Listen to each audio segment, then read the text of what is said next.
The thief of our joy. I think one of the thief of our joy is definitely has to come to self-comparison. And I'm very guilty of this. I'm constantly guilty of this. I'll be laying in bed, or I'll just doom scroll, and I see all these like successful people, or I'll see my friends in like long-term relationship, and I start to think to myself like, what the hell am I doing with my life? Like I gotta figure out like a long-term relationship. I gotta find the one, or I think to myself, my career-wise, like maybe I should change my career. Maybe I should try something different. Like I don't know. And I think this is the part where you'll never be happy in that aspect in life, because you're constantly thinking about what you want. And there's nothing wrong with that. I think it's good to strive for more. I think it's good to be more aware of what you don't have, because if you believe that that's what you want, then you should go for it. No question about it. But I think this leads to the self-comparison. Like, unfortunately, you can't compare yourself to others. And I say this because I gotta take my own advice on this all the time. I mean, even just going to the gym, when you look at other people, they're bigger than you, right? You're gonna self-compare yourself on that. And I think that will destroy you mentally. And I think this is the part where you should not look at that and start to remember that it's you versus you. And I know it sounds very corny to say, but unfortunately it's true. Another thing I notice about this is you'll never be happy. You'll never find joy in life if you keep striving for one thing after the next. Right? Everyone tries to find the quickest way of how to get a six-pack, or quickest way of how to make 10K a month, or the quickest way to find love. And I think, yeah, this is all fine. It's all good to strive for more, no question about it. But why do it so quickly? Right? I think it's truly the process that we enjoy the most. For me, at least. Right? It's like when you're planning for something great. You're like, oh, I can't wait for this event. I can't wait to go.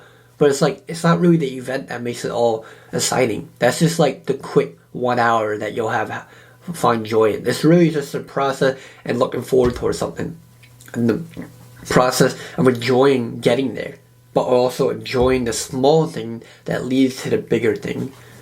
And that's truly what I'm working on. I remember just thinking about that, and I'm like, yo, that makes so much more sense. Enjoying the journey, enjoying the process. And I think when you let go of the self-comparison game, when you let go of just thinking of the big prize, think about the process. Think about the enjoyment that you're going to have while planning this out, while talking about it, while looking forward to it. You see a significant improvement, truly. And I think this really does come down to overthinking. And unfortunately, I'm guilty of it. I overthink like crazy, honestly. It's bad. But I overthink because of the idea of, I don't even know why I overthink. I mean, I read a couple books of why we think, or thought versus thinking, and I guess, I don't know, I can go on and on about overthinking, but I think truly overthinking does kill our joy because of that. Because we think of the idea of like the what if, or we think about bad scenarios, or we think about just things in our mind that aren't real. There's just make-believe. And there's science behind that. Is like you could create a scenario and you'll trick your brain thinking that, oh my god, this is actually real. But unfortunately, it's not. I think that's how powerful our mind is. And I think that is the perk of overthinking. You have a little bit more control of your mind and aspect in life, because you see things a little bit differently. But I think this leads us to unrealistic expectation, right? It's expectation versus reality. A lot of things in our life is going to hit us with reality. Things that we plan in our head, that's a scenario expectation that we have. I remember the worst advice I ever got. It was like, don't have high expectation.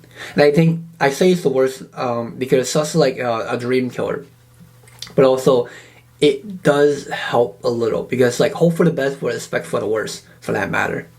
And I think when you have too much of a high expectation, you're going to really defeat your happiness. You're going to defeat your joy. Especially when you plan things out into a way where you want it to work and it doesn't. Then it's like, damn, that hurts. And I had that happen to me a lot. And it is very unfortunate.